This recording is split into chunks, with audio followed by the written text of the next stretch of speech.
ಹಿಂದೂ ಕಾರ್ಯಕರ್ತ ಸುಹಾಸ್ ಶೆಟ್ಟಿ ಹತ್ಯೆ ಪ್ರಕರಣ ಕರಾವಳಿ ಮಾತ್ರವಲ್ಲ ಇಡೀ ರಾಜ್ಯದ ಜನತೆ ಬೆಚ್ಚಿ ಬೀಳುವಂತೆ ಮಾಡಿತ್ತು. ರಾತ್ರಿ ಹೊತ್ತಿನಲ್ಲಿ ದುಷ್ಕರ್ಮಿಗಳು ಮಾರಕಾಸ್ತ್ರಗಳಿಂದ ಬರ್ಬರವಾಗಿ ಹತ್ಯೆ ನಡೆಸಿದ್ರು.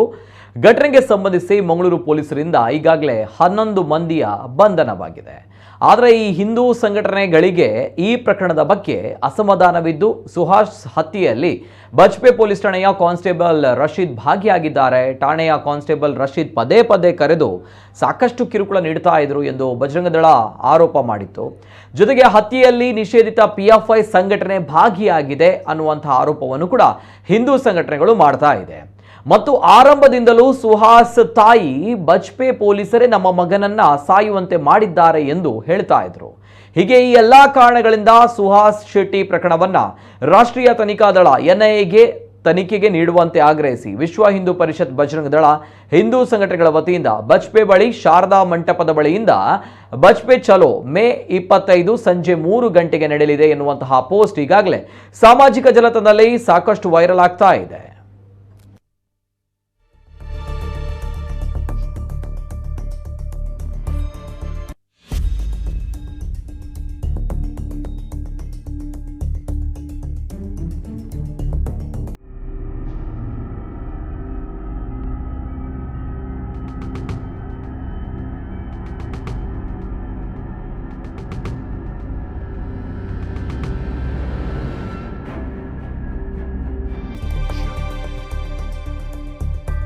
ಸುಹಾಸ್ ಶೆಟ್ಟಿ ಹತ್ಯೆ ಪ್ರಕರಣ ಹಿನ್ನೆಲೆ ಈ ಪ್ರಕರಣವನ್ನ NIAಗೆ ನೀಡಬೇಕು ಅನ್ನುವಂಥ ನಿಟ್ಟಿನಲ್ಲಿ ಆಗ್ರಹಿಸಿ ನಡೀತಾ ಇರುವಂತಹ ಒಂದು ಪ್ರತಿಭಟನೆ ಅಥವಾ ಈ ಒಂದು ಬಜ್ಪೆ ಚಲೋ ಅನ್ನುವಂತಹ ಪೋಸ್ಟರ್ ಸೋಷಿಯಲ್ ಮೀಡಿಯಾದಲ್ಲಿ ವೈರಲ್ ಆಗ್ತಾ ಇದೆ. ಸೊ ದಟ್ಸ್ ವೈ ಹಾಗಿದ್ದಾಗ ಈ ಸುಹಾಸ್ ಶೆಟ್ಟಿ ಅವರ ಹತ್ಯೆ ನಂತರ ಬಹಳಷ್ಟು ಫೇಕ್ ಸುದ್ದಿಗಳು, ಸುಳ್ಳು ಸುದ್ದಿಗಳು ಕೂಡ ಹರಿದಾಡ್ತಾ ಇದೆ.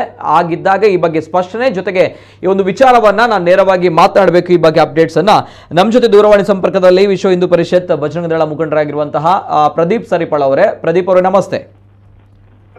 ನಮಸ್ತೆ ಪ್ರದೀಪ್ ಅವರೇ. ಸದ್ಯ ಒಂದು ಪೋಸ್ಟರ್ ವೈರಲ್ ಆಗ್ತಾ ಇದೆ ಸೋಷಿಯಲ್ ಮೀಡಿಯಾದಲ್ಲಿ. ಅಂದ್ರೆ ಮೇ 25ರಂದು ಸಂಜೆ 3 ಗಂಟೆಯ ಹೊತ್ತಿನಲ್ಲಿ ಬಜ್ಪೆ ಚಲೋ ಅನ್ನುವಂತಹ ಬೃಹತ್ ಜಾಥವನ್ನ ತಾವುಗಳು ಹಮ್ಮಿಕೊಂಡಿದ್ದೀರಿ ವಿಶ್ವ ಹಿಂದೂ ಪರಿಷತ್ ಜೊತೆಗೆ ಬಜರಂಗ ದಳದಿಂದ ಅನ್ನುವಂಥದ್ದು. ಅಂದ್ರೆ ಸುಹಾಸ್ ಶೆಟ್ಟಿ ಹತ್ಯೆಯ ಪ್ರಕರಣವನ್ನ NIA ತನಿಖೆ ನೀಡಬೇಕನ್ನೋ ನಿಟ್ಟಿನಲ್ಲಿ ಇದು ಸತ್ಯಕ್ಕೆ ಹತ್ತಿರವಾಗಿರುವಂತಹ ಸುದ್ದಿಯ ಅಥವಾ ಸತ್ಯಕ್ಕೆ ದೂರವಾಗಿರುವಂತಹ ಸುದ್ದಿಯ ಏನಿದು?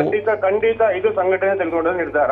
ಓಕೆ, ಏನು ಸುಹಾಸ್ ಶೆಟ್ಟಿ ಹತ್ಯೆಯ ವಿಷಯದಲ್ಲಿ ನಿಷೇಧಿತ ಸಂಘಟನೆ ಕೈವಾಡ ಇರುವ ಬಗ್ಗೆ ಶಂಕೆ ಕೂಡ ವ್ಯಕ್ತವಾಗಿದೆ. ಅಷ್ಟೇ ಅಲ್ಲ, ನಮ್ಮ ಒಬ್ರು MLA ಕೂಡ ದೂರಿದ್ದಾರೆ. ಒಬ್ರು ಪೊಲೀಸ್ ಇಲಾಖೆಯಲ್ಲಿ ಕೈವಾಡ ಇರುವ ಕೂಡ ಶಂಕೆಯ ಬಗ್ಗೆ ಕೂಡ ಇಲ್ಲಿ ದೂರ್ತಾ ಇದ್ದಾರೆ. ಹಾಗಾಗಿ ನಮ್ಗೆ ಏನು ಈ ಪೊಲೀಸ್ ಇಲಾಖೆಯ ಅದರ ಬಗ್ಗೆ ಈ ಪ್ರಕರಣವನ್ನ ತನಿಖೆಯ ಬಗ್ಗೆ ನಮ್ಗೆ ಎಲ್ಲಷ್ಟು ನಂಬಿಕೆ ಇಲ್ಲ, ನಂಬಿಕೆ ಕಳ್ಕೊಂಡಿದ್ದೇವೆ. ಹಾಗಾಗಿ ಈ ಪ್ರಕರಣವನ್ನ NIA ತನಿಖೆಗೆ ಕೊಡಬೇಕು ಅನ್ನತಕ್ಕಂತಹ ಏನು ಆಗ್ರಹದೊಂದಿಗೆ ಬಜ್ಪೆ ಚಲೋ ಅನ್ನತಕ್ಕಂಥ ಕಾರ್ಯಕ್ರಮವನ್ನ ನಾವು ಆಯೋಜನೆ ಮಾಡಿದ್ದೇವೆ. ಇದು ಸತ್ಯವಾದ ವಿಷಯ. ಮುಂದಿನ ದಿನಗಳಲ್ಲಿ ಇದರ ಬಗ್ಗೆ ಇನ್ನಷ್ಟು ಪ್ರಚಾರಗಳು ಆಗ್ಬೋದು. ಓಕೆ, ಹಾಗಾದ್ರೆ ಇದು ಬಜ್ಪೆ ಚಲೋ ಮೇ 25ಕ್ಕೆ ಇದೆ. ಅಂದ್ರೆ ಇದು ಏನು ತಮ್ಮ ಜಾಥವ ಅಥವಾ ಮೆರವಣಿಗೆ, ಪ್ರೊಟೆಸ್ಟ್ ಅವ್ರ ಪ್ರತಿಭಟನೆ ಏನಿದು, ಏನ್ ಕತೆ? ಅಂದ್ರೆ ಇದು ಪ್ರತಿಭಟನಾ ಮೆರವಣಿಗೆ, ಪ್ರತಿಭಟನಾ ಸಭೆ. ಓಕೆ, ಪ್ರತಿಭಟನಾ ಸಭೆಯಲ್ಲಿ ನಾವು ಒತ್ತಾಯ ಮಾಡ್ಲಿಕ್ಕಿದ್ದೇವೆ ಈ ಪ್ರಕರಣವನ್ನ ನೇರವಾಗಿ NIA ತನಿಖೆ ಕೊಡಬೇಕು. ಓಕೆ, ಇದು ಮಂಗಳೂರಿನಲ್ಲಿ ಪ್ರಾರಂಭ ಆಗಿದ್ದು, ಇದು ದೇಶವ್ಯಾಪಿ ಆಗಿ ಕೂಡ ಸಾಧ್ಯತೆ ಇದೆ. ಒಂದು ವೇಳೆ ಕೊಟ್ಟಿಲ್ಲ ಅಂತ ಹೇಳಿದ್ರೆ ಮುಂದಿನ ದಿನಗಳಲ್ಲಿ ರಾಜ್ಯದ ಹೊರಗೆ ಕೂಡ ಇಂತಹ ಪ್ರತಿಭಟನೆ ನೋಡ್ಲಿಕ್ಕೆ ಸಾಧ್ಯ ಇದೆ. ಯಾಕಂತ ಹೇಳಿದ್ರೆ ಇದರ ಬಗ್ಗೆ ಇನ್ನು ನೋಡಿ, ಆ ವಾಹನದ ಮಾಲಕನನ್ನ, ಇನ್ನು ಮೀನಿನ ಗಾಡಿ ಇದೆ, ಮೀನಿನ ಗಾಡಿನ ವಾಹನ ಮಾಲಕನನ್ನ ಇನ್ನೂ ಬಂಧನ ಮಾಡಿಲ್ಲ.